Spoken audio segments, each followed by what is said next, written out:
Я знаю, что вы гордо носите звание крестного отца в Набережных Челнах и ни одного ребенка. Расскажите подробнее об этом. Есть такое. Жизнь продолжается, несмотря на специальную военную операцию, и жены наших воинов сегодня рожают. И, безусловно, мимо такого события я, как руководитель города, пройти не могу. Значит, я являюсь крестным отцом для 37 наших малышей, которые появились, значит, в семьях наших военнослужащих. Каждая мама получает поздравление лично от меня, 100 тысяч рублей в родильном доме, наши поздравления.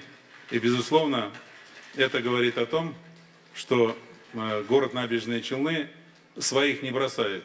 Своих не бросает не только в зоне специальной военной операции, но и малышей, которые появились в такое непростое время на свет. Мы их сопровождаем, поддерживаем, помогаем и считаем, что это очень важно для того бойца, который находится на передовой. Он видит и знает, что его семью, его малыша, его любимую супругу поддерживает город, поддерживает муниципалитет. Безусловно, это придает ему душевные силы для того, чтобы достойно нести службу. С таким крестным папой, конечно же. Как пришла такая идея? Но она пришла из жизни.